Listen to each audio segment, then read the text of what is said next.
पंचशील नगर चराटा येथील रस्त्याच्या प्रश्नासंदर्भात विश्राम कांबळे यांनी उपोषणाचा इशारा दिला आहे। मी विश्राम कांबळे, माजी पंचायत समिती सदस्य, सावंतवाडी, पंचशील नगर चराटा इथला रहिवासी।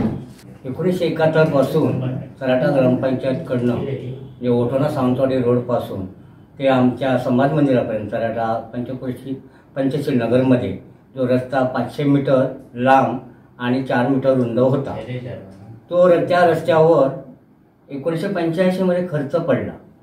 परंतु 19 फेब्रुवारी 2014 मध्ये त्यावेळेचे माजी सरपंच याने आपल्या मनमानीप्रमाणे कोणताही कोणाची हरकत नसताना किंवा कोणताही ग्रामपंचायतचा ठराव नसताना किंवा कोणत्याही वरिष्ठ स्टँडिंग कमिटीची किंवा वरिष्ठ अधिकाऱ्याची परमिशन न घेता तो रस्ता 4 मीटर होता, तो त्याने 4 फूट केला। आणि त्याच्याच निषेधार्थ आज उद्या आम्हाला ह्याच्या उपोषणाला 26 जानेवारी दिवशी चराटा ग्रामपंचायत शेजारी बसावं लागतंय। आता तुम्हाला एकच मी सांगेन सर्वांना की डॉक्टर बाबासाहेब आंबेडकरांनी 1950 रोजी 26 जानेवारी 1950 रोजी जी बाबासाहेबांनी देशाला घटना दिली, पण आज 74 वर्ष त्याला होतात, तरी असं एवढं असूनही आमचा समाज अजूनही 74 वर्ष मागे राहिला।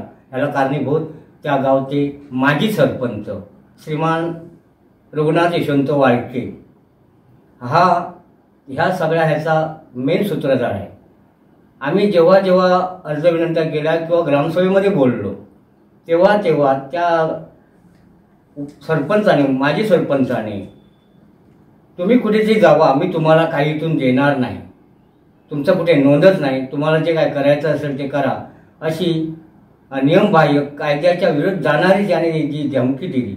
पण जागा आमच्याच लोकांची आहे ना, रस्ता आमच्याच जमिनीतून गेलेला आहे, रस्त्याला ग्रामपंचायतीला जागा आमच्याच समाजाने दिलेली आहे। 5.58 एवढी जागा, 5.58 गुंठे एवढी जागा आमच्या समाजाने त्यांना दिलेली आहे ग्रामपंचायतीसाठी। आणि तो रस्ता आमच्या समाजासाठी आमच्या जमिनीतून गेला असताना आज तो माजी सरपंच त्या पदावरून उतरून सुद्धा ग्रामपंचायतीमध्ये नेहमी ठरावाच्या बाबतीत किंवा इतर बाबतीत तो कायमच हस्तक्षेप करत असतो। ही दुर्दैवाची बाब आहे। आणि अजूनही हे आजचे जे सरपंच आहेत किंवा ग्रामसेवक आहेत हे त्याच्या दबावाखाली वागतात, ही दुःखाची गोष्ट आहे। आम्ही त्यांना विनंती केली, तुम्ही तुमच्या वरिष्ठांचा सल्ला घ्या, पण नाही, हे फक्त त्याचाच सल्ला घेतात आणि आम्हा दलितांना याच्यापासून विकासापासून वंचित करतात। तेव्हा ह्याला जर आळा नाही पडला तर आमच्या समाजाचा विकास आणखी 25 वर्ष होणार नाही। यासाठी हे नाईलाज असतं, आम्हाला सनदशीर मार्गाने उपोषण करावं लागतं।